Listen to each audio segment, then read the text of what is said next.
السلام علیکم دوستو، کیسے ہیں آپ سب؟ میں زبینہ فیاض ایک بار پھر آپ کے ساتھ تو میں شروع کر رہی ہوں نہال بینی میرا سجاد ایپیسوڈ نمبر 52۔ اور شروع کرنے سے پہلے ہمیشہ کی طرح کہوں گی کہ اگر آپ میرے چینل پر نئے ہیں یا آپ نے چینل کو سبسکرائب نہیں کیا ہے تو پلیز چینل کو سبسکرائب کر لیں، بیل آئیکن کو ضرور دبا دیں، کمنٹ کر کے ضرور بتائیں کہ یہ ناول آپ کو کیسا لگ رہا ہے، ساتھ ہی ساتھ میرے چینل کے کتنے ویڈیوز آپ نے دیکھے ہیں، کتنے ناولس آپ نے سنے ہیں، اور کون سا ناول آپ کا فیوریٹ ناول ہے، کس کیٹیگری کا ناول آپ کو پسند ہے۔ جیسے میرے چینل پر آپ کو ہر کیٹیگری کے ناول ملیں گے، ہارر بھی ہے، جناتی بیسڈ بھی ہے، ویمپائر بیسڈ بھی ہے، کافی قسم کی ناولز ہے۔ اگر آپ چاہیں تو آپ دیکھیں، اور آپ کو کون سی ناول کون سی کیٹیگری کی پسند ہے ضرور بتائیے گا، اور ساتھ ہی ساتھ اپنے کانٹیکٹ میں شیئر ضرور کریں، بیکاز یہ رائٹر کا حق ہوتا ہے، بیکاز وہ اتنی محنت سے سالوں لگا کے نالج اکٹھا کر کے ہمارے لیے یہ رائٹنگ کرتی ہیں، ناول لکھتی ہے، ہم تک پہنچتی ہے یہ ناول، اور اگر سننے کے بعد ہم اسے شیئر نہ کریں تو یہ تو بہت غلط بات ہوگی، تو اسے شیئر ضرور کیا کریں۔ تو چلیں میں اس ناول کو آگے سٹارٹ کرتے ہیں بنا وقت کو ضائع کیے۔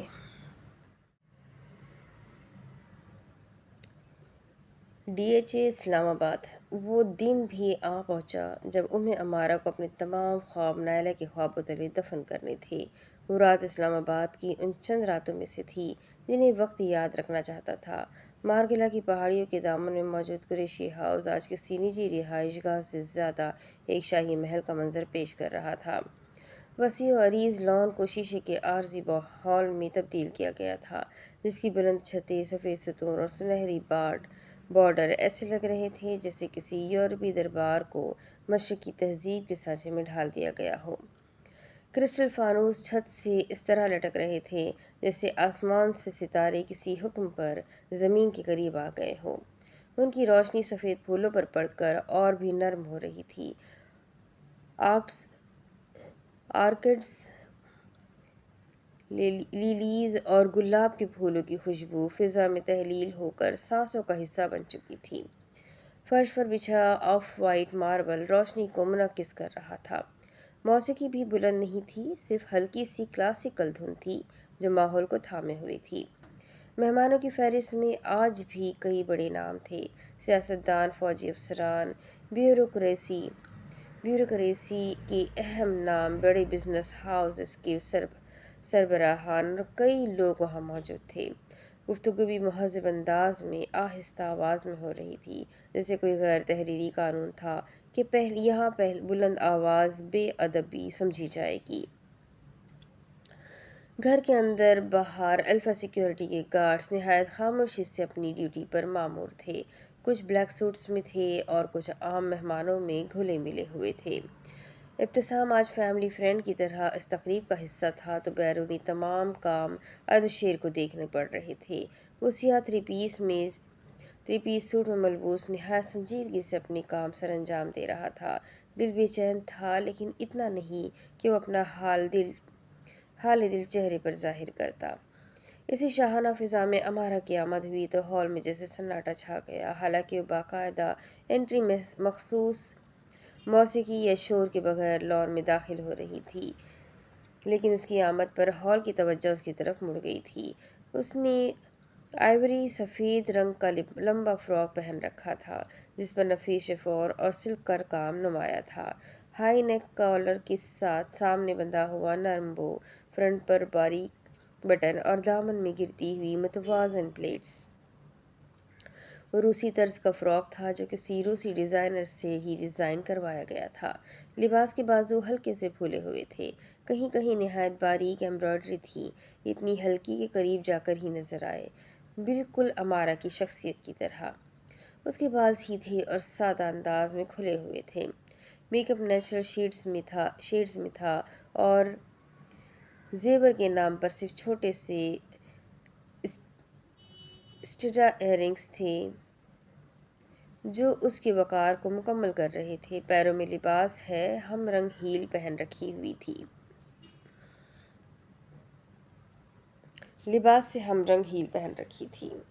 وہ روشنی میں آئی تو ارشیر نظریں ہٹانا بھول گیا۔ یہ بھی ممکن تھا کہ وہ آج کا دن اسے بغیر دیکھے گزار دیتا، لیکن یہ لازم نہیں تھا۔ پھر بھی وہ آج کسی اور سے منسوب ہونے جا رہی تھی۔ اس نے خاموشی سے نظروں کا زاویہ بدل دیا۔ نائلہ قریشی نے دور سے بیٹی کو دیکھا تو ان کے لبوں پر مسکراہٹ آئی۔ اس مسکراہٹ میں برسوں کا فخر جھلک رہا تھا۔ وہ ساتھ کھڑی خواتین سے معذرت کرتی عمارہ کی طرف بڑھی۔ آج کے دن تمہارے نام عمارہ۔ انہوں نے اس کی پیشانی چومی۔ میں نے جن لوگوں کی لسٹ رات کو بھیجی تھی، جا کر سب سے گرمجوشی سے ملو۔ چہرے پر نرم مسکراہٹ رکھے وہ اس کے بال سنوارتے ہوئے کہہ رہی تھی۔ دوسری طرف حمدان قریشی جو مہمانوں کے ایک حلقے میں کھڑے تھے، ان کے چہرے پر بھی وہی سکون تھا جو بیٹی کو دیکھ کر آتا ہے۔ ان کی آنکھوں میں ہلکی سی چمک ابھری۔ نہ جانے وہ اتنی جلدی بڑی کب ہوئی۔ ماشاء اللہ حمدان صاحب، بیٹی ہو تو ایسی کامیاب بزنس وومن اور سلیقے شعار۔ ایک معروف صنعت کار عمارہ کی طرف دیکھتے ہوئے اسے سراہ رہے تھے۔ حمدان قریشی بس ہلکا سا مسکرائے۔ عمارہ اسٹیج کی طرف بڑھ رہی تھی۔ کیمرے متحرک تھے اور فلش لائٹس جل اٹھی۔ ایک لمحے کو اس کے قدم ڈگمگائے۔ اسے سمجھ نہ آئی کس جانب کو جانا ہے۔ اس نے اپنی بے چینی پر قابو پاتے کسی کو ڈھونڈنا چاہا تھا۔ اردشیر نے اسے یوں ارد گرد کچھ تلاشتے ہوئے پایا تو اس کی طرف بڑھنے لگا اور پھر اچانک رک گیا۔ پھر کیسی لگ رہی ہے میری بیٹی سردار صاحب؟ اردشیر کے کندھے پر کسی نے ہاتھ رکھا تو وہ چونکا۔ وہ میں اپنی چوری پکڑے جانے پر وہ بے حد شرمندہ ہوا۔ وہ نہ جانے کب اس کے پاس آ کر کھڑے ہوئے تھے۔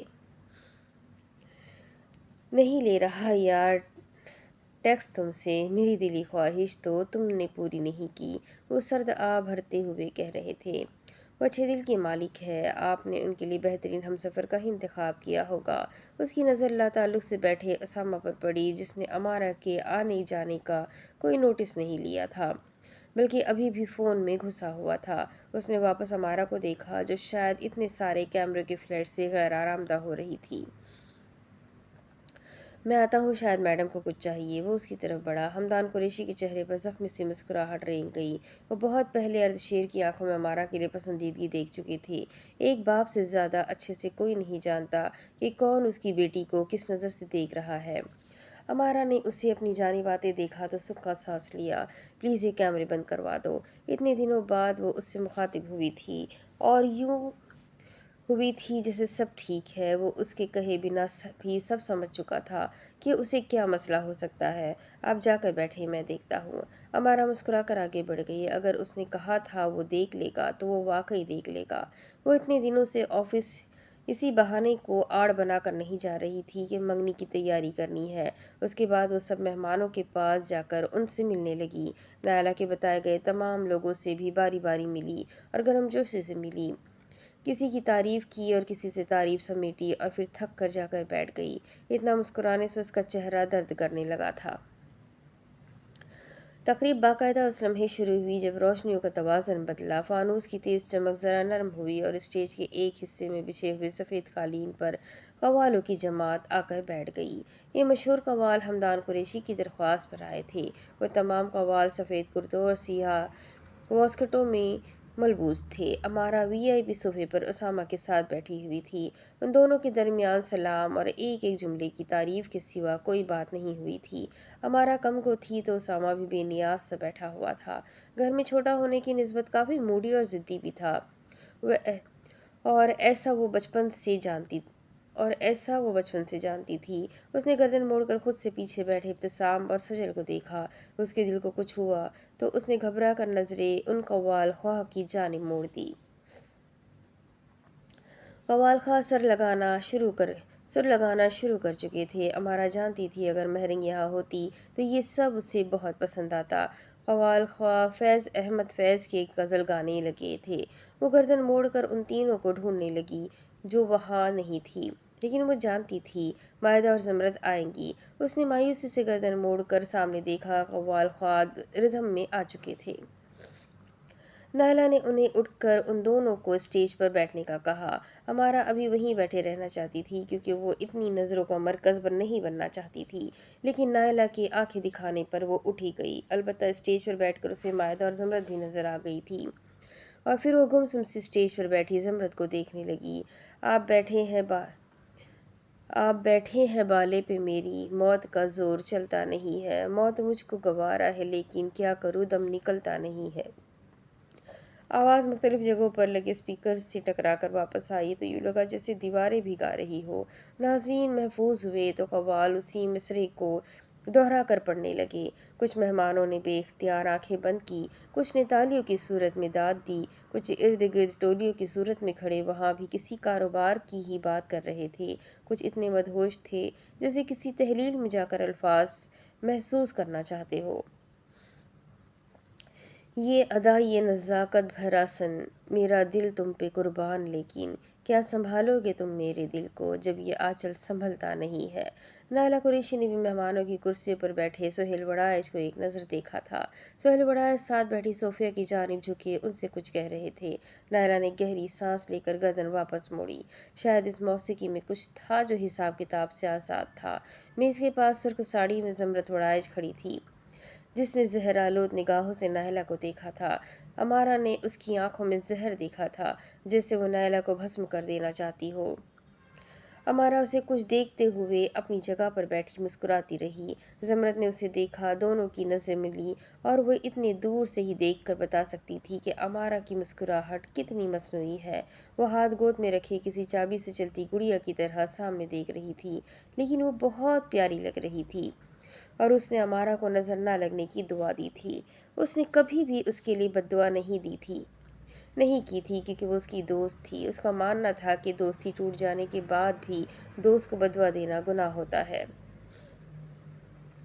میرے نالوں کی سن کر زبانیں ہو گئی موم کتنی چٹانیں، میں نے پگھلا دیا پتھروں کو، ایک تیرا دل پگھلتا نہیں ہے۔ دبی دبی تالیاں بجی تو قوالوں نے سر کو ہلکا سا جھکا کر تعظیم وصول کی۔ اسٹیج پر بیٹھے بیٹھے اسامہ اکتا گیا تو وہاں سے اٹھ کر چلا گیا۔ امارا نے اس کا جانا نوٹ کیا، لیکن یوں ہی مسکرا کر سامنے دیکھتی رہی۔ میں کدے کے سبھی پینے والے لڑکھڑا کر سنبھلتے ہیں، لیکن تیری نظروں کا جو جام پی لے عمر بھر وہ سنبھلتا نہیں ہے۔ مائدہ نے جب اس کے منگیتر کو اسٹیج سے اترتے دیکھا تو جلدی سے اسٹیج کی جانب آ گئی۔ اسے آتا دیکھ کر امارا مسکراتے ہوئے اٹھ کھڑی ہوئی۔ مجھے خوشی ہوئی کہ تم آئی مائدہ۔ امارا کتنی ہی دیر اس کے گلے لگی رہی۔ زمرد نے لفٹ دی تو میں بھی جلدی سے تیار ہو کر چلی آئی، اور جب مجھے پتا چلا کہ آج کھانے میں کئی ولایتی کھانے بھی ہوں گے تو میری پھرتیاں دیکھنے والی تھی۔ وہ مزے سے کہہ رہی تھی۔ امارا ہنستے ہوئے اس سے الگ ہوئی۔ شکریہ، تم بالکل کسی رائل پورٹریٹ جیسی لگ رہی ہو میں۔ خبردار، جو تم آج کے فنکشن کے بعد بیمار پڑی تو اب ایک تگڑی ٹریٹ بنتی ہے۔ مائدہ نے اس کے ہاتھ چومے اور وہ دونوں واپس بیٹھ گئی۔ زمرد دور سے انہیں دیکھ کر اپنے فون پر کچھ دیکھنے لگی۔ زمرد بھی پیاری لگ رہی ہے، مائدہ نے کہا، جیسے اسے بتا رہی ہو کہ وہ بھی آئی ہوئی ہے اور تمہیں اس سے بھی ملنا چاہیے۔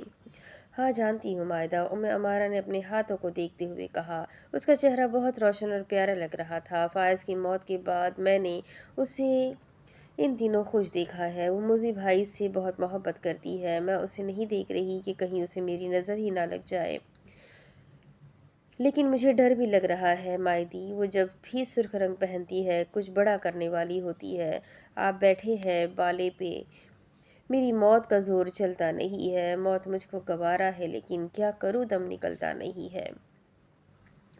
تم زیادہ سوچ رہی ہو امارا، وہ تمہاری خوشی میں خوش ہونے آئی ہے۔ مائدہ نے زمرد کی طرف سے اس کا دل صاف کرنا چاہا۔ نہیں مائدہ، جب وہ چاہتی ہے اسے یاد رکھا جائے تب وہ سرخ رنگ پہنتی ہے، اور اس کا فیشن سینس اتنا برا نہیں ہے کہ وہ منگنی کی تقریب میں سرخ ساڑی پہن کر آئے۔ مائدہ بلا وجہ مسکرائی کیونکہ سامنے سے زمرد ان کی جانب چلی آ رہی تھی۔ پلیز اچھے سے ملنا امّی، مائدہ نے اسے یاد دلایا۔ پھر زمرد ان دونوں کی طرف آنے کے بجائے اندر کی جانب جاتے اردشیر کے پاس رکی۔ امارا نے بلا ارادہ انہیں دیکھا۔ اس نے اردشیر کی پیشانی پر شکنیں نمودار ہوتے دیکھی تھی۔ تو کیا زمرد پہلے سے جانتی تھی کہ اردشیر اسے پسند کرتا ہے اور اسی لیے وہ اسے تنگ کرتی تھی؟ امارا خوبصورت لگ رہی ہے نا اردشیر؟ وہ اس کی آواز پر رکا تھا، لیکن اس کے سوال پر لب بھیج کر رہ گیا تھا۔ آپ ہمیشہ ان کی خوشی خراب کرنے کیوں آ جاتی ہیں میڈم انویسٹر؟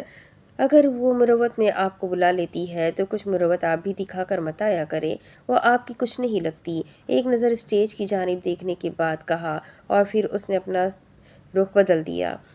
اگر امارا اسے یوں بات کرتا دیکھتی، پھر بعد میں لیکچر دیتی کہ میری خاص گیسٹ سے تم نے بدتمیزی سے بات کی ہے، اور اس کی خاص گیسٹ ہمیشہ بات ہی ایسی کرتی تھی کہ اس سے تمیز سے بات کی ہی نہیں جا سکتی۔ تم غلط کہہ رہے ہو، وہ اب میری بہت کچھ لگتی ہے، لیکن تم کیوں اس کی گیلری کے معاملات میں اتنی دلچسپی دکھا رہے ہو؟ اب تو وہ تمہاری بھی کچھ نہیں لگتی۔ جب حق ہی نہیں رکھتے تو مجھے لیکچر دینے کی کوشش مت کرو۔ ویسے تم سردار لوگ اپنی محبت پانے میں اتنے برے ہوتے ہو، مجھے تمہیں دیکھنے کے بعد علم ہوا۔ میری تعزیت قبول کرو اردشیر۔ زمرد نے سینے کے گرد ہاتھ باندھتے ہوئے کہا، بلکہ ہمیشہ کی طرح اسے چڑھایا تھا۔ کیا کرنے والی ہے آپ؟ اس نے بہت تحمل سے پوچھا تھا، جیسے وہ بتا دے گی۔ اسے اگر ایک قتل کی اجازت ہوتی تو شاید وہ زمرد بڑا عشق کرتا۔ کچھ زیادہ نہیں، بس کسی کی سچائی سامنے لانے والی ہوں۔ عمارہ کی کوئی غلطی نہیں ہے اس سب میں، آپ ان کے ساتھ ایسا مت کریں۔ اس نے اس لمحے ضبط کے تمام مراحل پار کیے تھے۔ تمہیں معلوم ہے ٹین ایج میں میری اور امّی کی ایک فینٹیسی رہی ہے، اردشیر کسی کی شادی رکوانا، اور یقین جانو میں آج یہ منگنی نہیں ہونے دوں گی، لیکن اس کے لیے عمارہ کی تھوڑی سی ریپوٹیشن خراب ہوگی۔ اس نے دائیں ہاتھ کی 2 انگلیوں کو ملا کر بتایا، کتنی تھوڑی؟ تم سنبھال لوگے نا؟ وہ مزے سے پوچھ رہی تھی، وہ آپ کی دوست رہی ہے، ان کے ساتھ ایسا مت کرے۔ وہ جیسے اسے دوستی کی لاج رکھنے کو کہہ رہا تھا۔ بدلے میں مجھے کیا ملے گا؟ کیا چاہیے آپ کو؟ وہ لب بھیجے پوچھ رہا تھا۔ وہی سب جو تم ہمدان انکل سے چھپا رہے ہو۔ اردشیر اپنی جگہ سے ہل نہیں سکا۔ کیسے علم ہوا آپ کو؟ میرے باپ کی ناجائز اولاد کے بارے میں مجھے علم نہیں ہوگا تو کس سے ہوگا اردشیر؟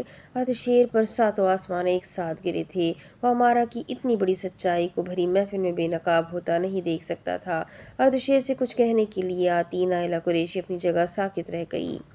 ان کے قدم زمین میں گڑ گئے اور سانس سینے میں اٹک گئی۔ ان کی آنکھوں کے سامنے سب کچھ دھندلا پڑنے لگا۔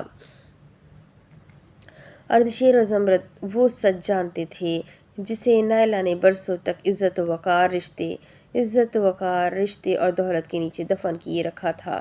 ان کے ہاتھ کانپنے لگے۔ انہیں یوں محسوس ہوا جیسے ہال کی تمام روشنیاں ان پر فوکس کی گئی ہو اور ہر نگاہ ان کے ماضی کو جاننے کے لیے پرتجسس ہو۔ نائلہ قریشی کے برسوں کی محنت سے بنا وہ قلعہ ایک ہی سانس میں ملبے کا ڈھیر بن سکتا تھا اگر ان دونوں نے کسی سے کچھ کہا۔ یہ ہے میکدہ، یہاں رند ہے، یہاں سب کا ساقی امام ہے۔ یہ حرم نہیں ہے شیخ جی، یہاں پارسائی حرام ہے۔ قوال خواہ غزل بدل چکے تھے، وہ گا رہے تھے اور لوگ محفوظ ہو رہے تھے۔ محفل میں لوگوں کی آمد بڑھ چکی تھی۔ اسٹیج پر بیٹھی عمارہ اسی جانب دیکھ رہی تھی اور اس نے نائلہ کو وہاں رکتے اور ان کا چہرہ سفید ہوتے دیکھا تھا، اور پھر انہیں الٹے قدموں اندر کی جانب بھاگتے دیکھا تھا۔ خدا کی قسم، اگر آپ نے عمارہ پر یہ الزام لگایا تو میں نہیں یاد رکھوں گا کہ آپ ان کی بہن لگتی ہے یا دوست۔ وہ بہت سخت الفاظ استعمال کر رہا تھا، لیکن وہ زمرد کو ایسے کرنے سے باز رکھنا چاہتا تھا۔ نائلہ قریشی ہال کے شور اور قیمتی روشنیوں کو پیچھے چھوڑتی ہوئی اندرونی کوریڈور کی طرف بڑھ گئی۔ کانوں میں اب لوگوں کی آوازیں کم اور ان دونوں کی گفتگو زیادہ گونج رہی تھی۔ اندر داخل ہوتے ہوئے انہوں نے دروازہ آہستگی سے بند کیا کہ کہیں کوئی آواز باہر نہ چلی جائے، کہیں کوئی ان کا لرزتا ہوا وجود نہ دیکھ لے۔ وہ چند قدم چلی ہی تھی کہ ان کے پیر سانس چھوڑنے لگے۔ ان کے قدموں سے جیسے جان نکل رہی تھی۔ انہوں نے دیوار کا سہارا لیا۔ سانس بے ترتیب تھی، دل یوں دھڑک رہا تھا جیسے ہر دھڑکن کے ساتھ کوئی پرانا گناہ دروازہ کھٹکھٹا رہا ہو۔